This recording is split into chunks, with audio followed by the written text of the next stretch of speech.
भगवते वासुदेवाय। ॐ नमो भगवते वासुदेवाय।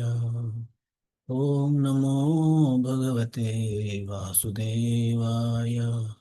नारायणं नमस्कृत्यं नरं चैव नरोत्तमं देवीं सरस्वतीं व्यासं ततो जयमुदीरये।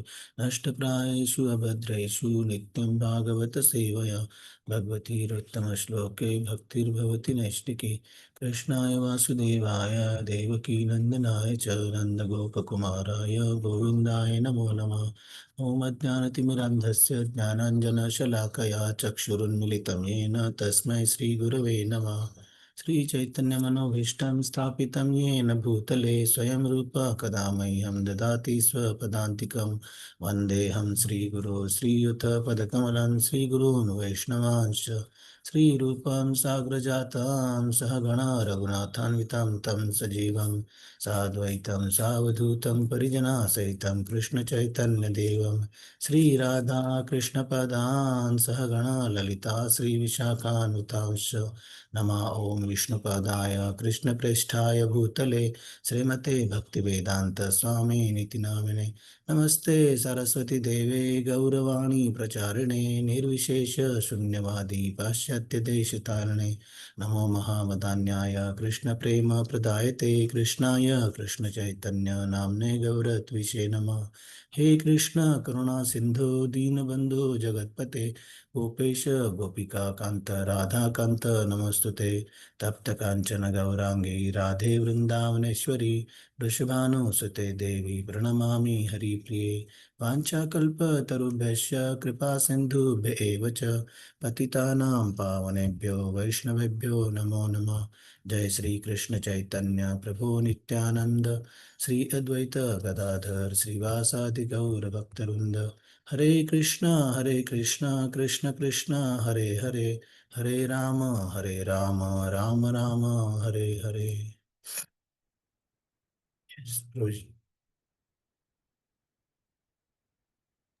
Hare Krishna, reading from Śrīmad-Bhāgavatam. By His Divine Grace, A.C. Bhaktivedanta Swami Srila Prabhupada Ki Jai.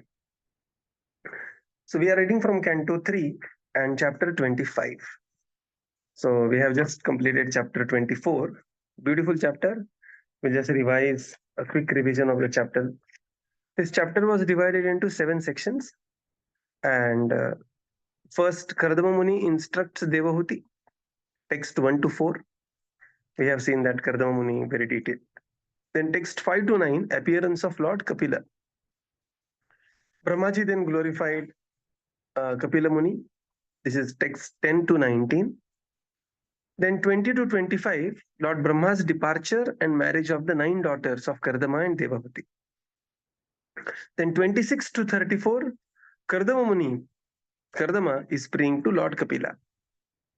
And then Lord Kapila's response, 35 to 40. And then finally, Kardama Muni's renunciation, 41 to 47. So these are the 7 sections of this 24th chapter. 1 to 4, 5 to 9, 10 to 19, 20 to 25, 26 to 34, 35 to 40, and 41 to 47. So these are the 7 sections. And if you see very carefully, the title of the chapter is the renunciation of Kardama Muni, which is the final section. So what I have observed is that the Bhagavatam chapters are entitled based on how the chapter is concluding. Like previous chapter, if you see, Devahūti's lamentation. But actually the chapter largely describes about enjoyment of Devahūti and Kardama Muni. And later, after many years, and this phrase is being used for 3 times after many years. And then Devahūti is thinking that, I should have taken more advantage of my husband by his spiritual knowledge. So like that. And therefore the chapter is named accordingly. So the chapter is always named according to the concluding section of that particular chapter. And that's why here the chapter is renunciation of Kardama Muni. So now we continue with chapter 25. This is Glories of Śrīmad-Bhāgavatam. Now this is a fascinating chapter. Glories of Śrīmad-Bhāgavatam. Not only this, the coming chapters, Lord's instructions to his mother, chapter 25 to 33 it's like a very, very crest jewel of Śrīmad-Bhāgavatam. Very beautiful section. This is. And the chapter which we are reading now is also very amazing chapter. Chapter 25, the glories of devotional service. So this is a very celebrated chapter. One such chapter is, the first canto, second chapter, divinity and divine service. And another such chapter is canto 3, chapter 25, glories of devotional service. So this chapter is divided into 6 sections. Okay.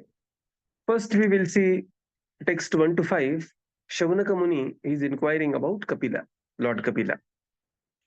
Then 6 to 11, Devahūti's questions to Kapila. Then 12 to 18, there is a description of Adhyatmika Yoga. 19 to 27, there is a description of supremacy of devotional service. And these, in fact, not just 19, even before 19, right from beginning from 18 itself to 27, these are like extremely beautiful verses. Glories of devotional service, right? Then 28 to 30, Devahūti is going to further question. And then 31 to 44, we will see Lord Kapila's answers. And Lord Kapila is going to answer. It's an elaborate question answer between mother and the son. And that is the incarnation of Kapila, just to give answers to Devahūti. And then after that, he is also going to take the Parivrajaka order and he is going to roam around. So if you see these teachings of Lord Kapila to Devahūti, they are divided into this 25 to 33, this section of Śrīmad-Bhāgavatam, third canto. Primarily, there are 7 questions. The first question, I am speaking this from the beautiful book, Bhagavat, the essence of Śrīmad-Bhāgavatam by Gauranga Darshan Prabhu. He has a very beautiful YouTube series also called as Bhagavat Pravaha. So, where he has given very quick analysis of Bhagavatam during the Corona time, 70 sessions of 1.5 hours, 1.5 hours of each. It's absolute nectar, it is. So, I'm referring this sectional study of Bhagavatam from Gauranga Darshan Prabhu. So, His Grace Gauranga Darshan Prabhu ki jai. Right. So, these entire teachings of Lord Kapila to Devahūti, they are basically 7 primary questions of Devahūti. First question she is going to ask in 25th chapter, that is, please dispel my illusion. Very, very beautiful verse that she is going to come across. Okay. 7th verse, and just like Arjuna is praying to, Kṛṣṇa, Shishyasteham Shadimam Tvam Prapannam. Similarly, here Devahūti is going to pray the same lines to her own son, Kapila Muni, Kapiladeva. Second question is, how to attain bhakti, how the bhakti can attain you very easily. This is the second question. Third question is, what are the various processes of jnana? And here, to answer to this question, we will be seeing basically, the Sankhya Yoga being described in the 26th and the 27th chapter, where the Lord is going to describe about Virata Rupa, how the jivas in the conditioned state, how they attain liberation. So this knowledge, this entire knowledge of Sambandha Abhideya Prayojan that we are going to see in this, the third question of Devahūti. Fourth question is, what are the different processes of yoga? And to answer to this question is the entire 28th chapter, where there are different Ashtanga Yoga. In the 8 limbs of Ashtanga Yoga, they are being described.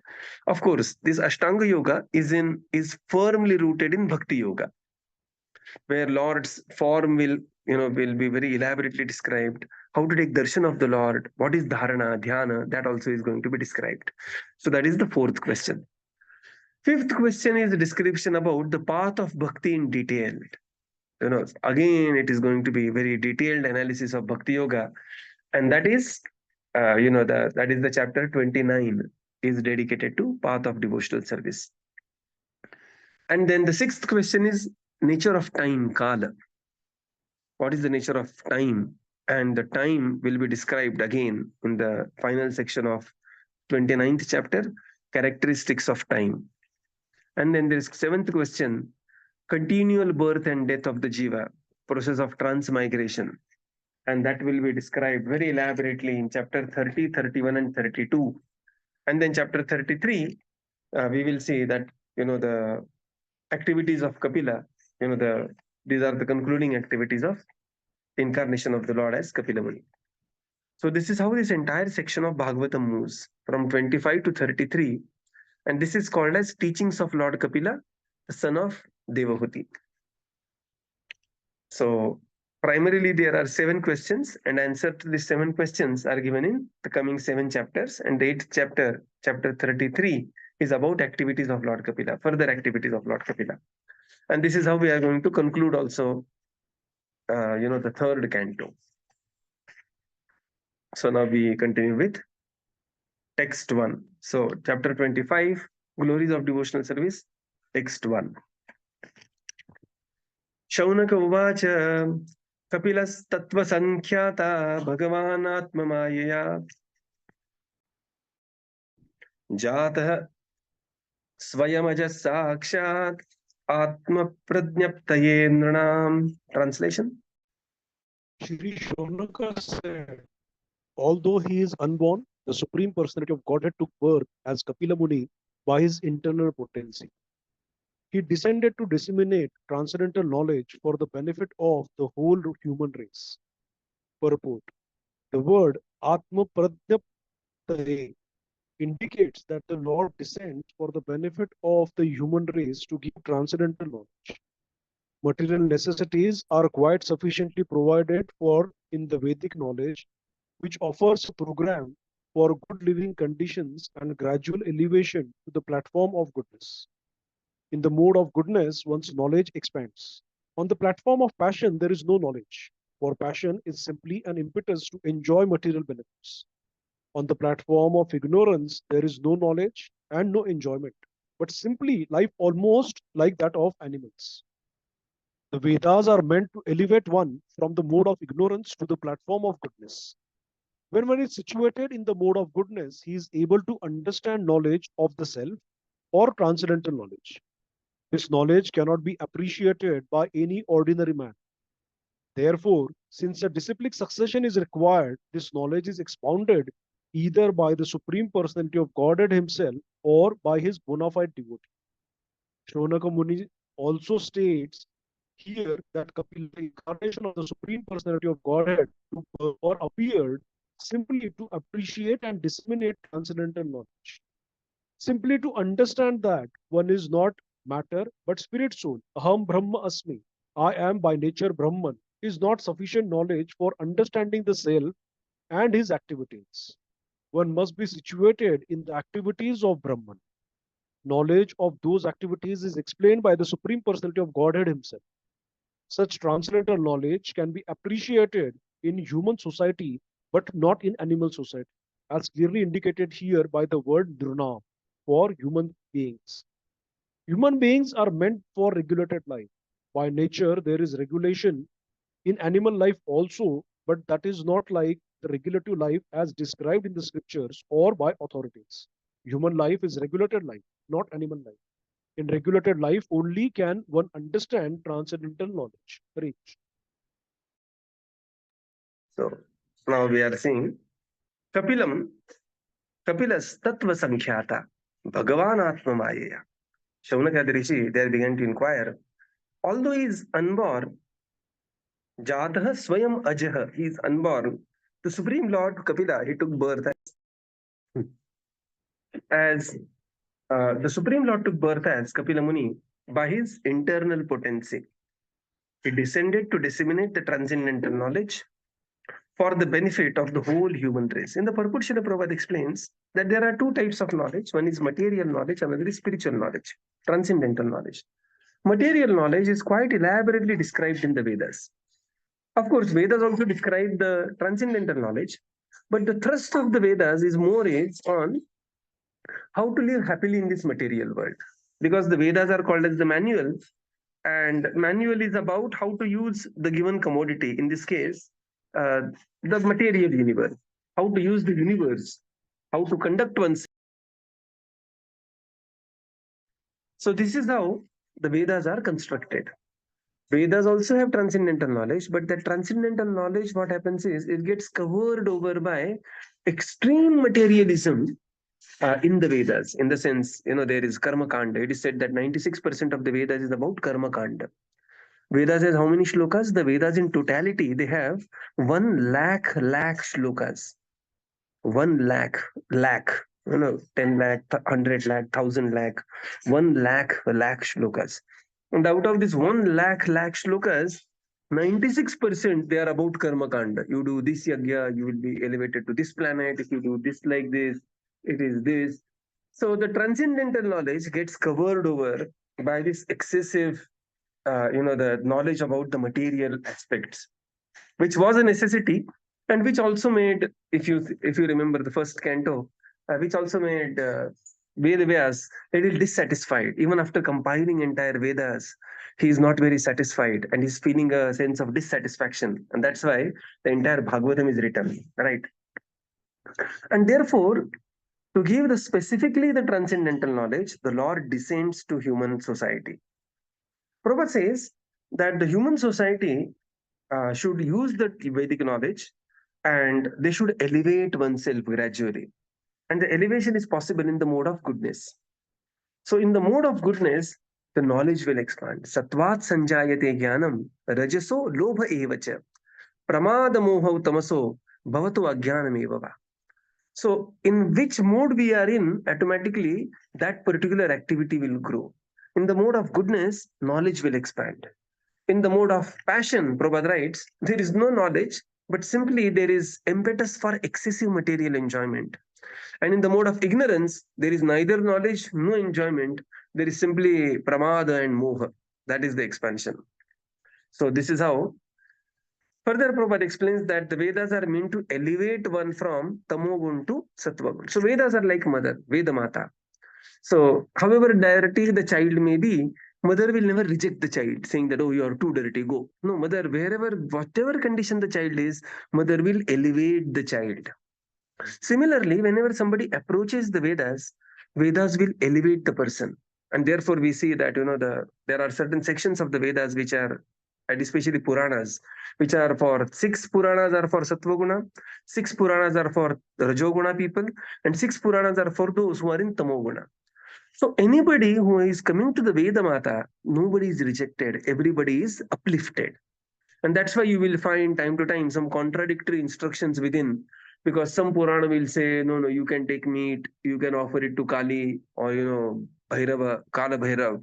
And other Purana will say, no question of even don't eat onion garlic also, right? And somebody will say, Ek Puran is saying that eat meat. Another Puran is saying that eat onion, don't eat onion garlic also. They are contradictory to each other. No, Vedas are not contradictory. They are complementary to each other. How? Because they are given to certain levels of people. Just like somebody smoking 100 cigarettes a day and he goes to doctor and doctor says, Arey Baba, 100 is too bad. You smoke 90 from tomorrow. So it is not that the doctor has sanctioned smoking 90 cigarettes, but for him, the doctor has sanctioned because he is progressing from 100 cigarettes a day to 90 cigarettes a day, right? So this is how the Vedas, Veda Mata is, that, Vedas, nobody is reject from the Veda. So here in this case, Prabhupada further describes that Shaunakadi Muni is stating Kapila, he has taken birth, appearing simply to appreciate and disseminate the transcendental knowledge. So Prabhupada says simply understanding Aham Brahmasmi is not enough. One has to act in the platform of that Brahma. And that Aham Brahmasmi action means I am performing devotional service to Parabrahma. And this is possible in the human form of life. And therefore, the Lord will descend primarily to elevate the human beings, because in the animalistic life, there is only the basic instincts. Ahar, Nidra, Bhaya, Maithunam cha. The transcendental knowledge begins from the human platform. Text 2. न यस्य वर्ष्मणा पुंसां वरिम्ना सर्वयोगिनां विश्रतो शुद्धदेवस्य भूरि तृप्यन्ति मे सव. Translation. Translation. Sonaka continued, there is no one who knows more than the Lord himself. No one is more worshipable or more mature a yogi than he. He is therefore the master of the Vedas, and to hear about him always is the actual pleasure of the senses. Purport. In Bhagavad Gita, it is stated that no one can be equal to or greater than the Supreme Personality of Godhead. This is confirmed in the Vedas also. Eko bahunam yo vidhatati kaman. He is the supreme living entity and is supplying the necessities of all other living entities. Thus, all other living entities, both Vishnu Tattva and Jiva Tattva, are subordinate to the Supreme Personality of Godhead. Are subordinate to the Supreme Personality of Godhead, Kṛṣṇa. The same concept is confirmed here. Na hya asya varsamanaha pumassama. Amongst the living entities, no one can surpass the Supreme Person because no one is richer, more famous, stronger, more beautiful, wiser, or more renounced than he. These qualifications make him the Supreme Godhead, the cause of all causes. Yogis are very proud of performing wonderful feats, but no one can compare to the Supreme Personality of Godhead. Anyone who is associated with the Supreme Lord is accepted as a first-class yogi. Devotees may not be as powerful as the Supreme Lord, but by constant association with the Lord, they become as good as the Lord himself. Sometimes the devotees act more powerfully than the Lord. Of course, that is the Lord's concession. Also used here is the word varimanaha, meaning the most worshipable of all yogis. To hear from Kṛṣṇa is the real pleasure of the senses. Therefore, he is known as Govinda, for by his words, by his teachings, by his instruction, by everything connected with him, he enlivens the senses. Whatever he instructs is from the transcendental platform, and his instructions, being absolute, are non-different from him. Hearing from Kṛṣṇa or his expansion or plenary expansion like Kapila is very pleasing to the senses. Bhagavad Gita can be read or heard many times, but because it gives great pleasure, the more one reads Bhagavad Gita, the more he gets the appetite to read and understand it, and each time he gets new enlightenment. That is the nature of the transcendental message. Similarly, we find that transcendental happiness in the Śrīmad-Bhāgavatam. The more we hear and chant the glories of the Lord, the more we become happy. Hare Krishna. Shaunaka Muni says, Na yasya vartmana pumsam varimna sarva yogina. Look at the word varimna. Varimna means the foremost of the yogi. Who? The Supreme Lord. Vishratau Shrutadevasya Bhuri Trupyanti me savah. Bhuri means repeatedly hearing about the Supreme Lord is enlivening my senses. Shaunaka continued, there is no one who knows more than the Lord himself. So very important, because the Lord, whenever Lord says, this is my opinion, that is the final opinion. Because there is nobody who is greater than the Supreme Lord. No one is more worshipable or more mature a yogi than he, and therefore he is the master of the Vedas. And to hear about him always is the actual pleasure of the senses. Bhuri trupyanti me sabaha. In the purport, Srila Prabhupada explains that there is nobody who is equal to or greater than the Supreme Lord. Mattaha parataram nanyad kinchidasti dhananjaya. Mai sarvamidam protam sutre maniganaiva. So there is the Supreme Lord is, the standing as the tallest personality. There is nobody. There is no living entity can come close to the Supreme Lord. No yogi by his yogic feats can become Yogeshwara. Not only that, even within the Swamsha expansions of Vishnu Tattvas, nobody compares with the Supreme Lord Sri Krishna. And therefore, it is explained, Ekale Ishvara Krishna are Sababhritya. All other living entities, both Vishnu Tattva and Jiva Tattva, are subordinate to the Supreme Personality of Godhead, Krishna. And the same concept, Prabhupada writes here, is again confirmed here. Na yasya varshmana pumsam. Amongst the living entity, the Supreme Lord is the highest. And therefore is called as Narayana.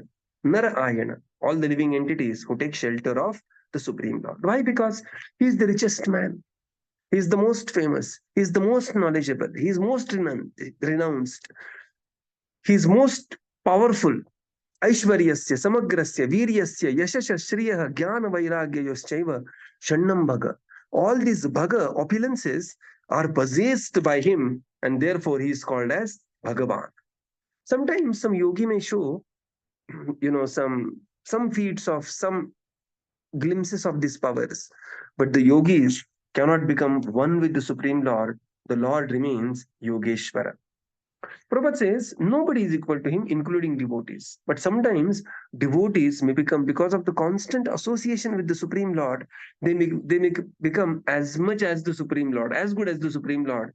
Just like when the rod is kept in the fire, the rod itself will become red hot and will act as a fire. And sometimes the rod will give more heat than the fire by the constant association, right? And that's what we see. Prabhupada writes in one place that Chaitanya Mahaprabhu delivered Jagai and Madhai, one pair of Jagai and Madhai, and by the mercy of Chaitanya Mahaprabhu and Nityanand Prabhu, we are delivering Jagai and Madhai wholesale all across the world, right? Lord Ram, he performed the pastime, and to cross the ocean, there was a bridge to be constructed. By the mercy of Lord Ram, Hanumanji crossed the ocean simply with one jump. So Prabhupada writes here, but by the constant association with the Supreme Lord, sometimes devotees act more powerfully than the Lord. Of course, that is Lord's very special mercy upon the devotees. Another word used here is Varimnaha. Varimnaha means most worshipable amongst all the yogis. And Bhuri Trupyanti Mesavaha means that the hearing about the Supreme Lord, hearing about him, hearing by him, the activities of him, hearing his words is all giving pleasure to the senses, right? It enlivens the senses. His words, his activities, his instructions, his darshan, everything enlivens the senses. And therefore, hearing from Kṛṣṇa or hearing from the expansions or the plenary expansions like Kapila Muni is very, very pleasing to the senses, right? And that what is the proof? The proof is Bhagavad Gita. The same book, one who reads Bhagavad Gita, Prabhupada says one may read Bhagavad Gita every day. Or same is true with Śrīmad-Bhāgavatam. One may read Śrīmad-Bhāgavatam literally every day. And the newer and newer meanings will be spurati. They will be, will receive from within oneself. And this is how one will receive a newer enlightenment upon each and new reading. The more we hear about and chant the glories of the Supreme Lord, more we become happy. And therefore, the goal of a devotee is to be always engaged, again, progressively, age appropriate. But one should always be working on increasing one's fiction, increasing one's, towards the katha of the Supreme Lord, right? And therefore, the litmus test for the advancement of a devotee is that his affection for hearing Śrīmad-Bhāgavatam, chanting the holy names, is progressively expanding as he is more and more becoming, mature in devotional service. So we will conclude here and continue tomorrow. Srila Prabhupada ki jai, Gaura Bhakti ki jai. Prabhupada. Thank you. Prabhupada, Thank you, Prabhupada, thank you, Prabhuji. Krishna. Thank you, Prabhupada. Thank you, Prabhuji. Hare Krishna. Dandot Pranam, Prabhuji. Prabhuji, Hare Krishna, Prabhuji, Don't Pranam, Prabhuji.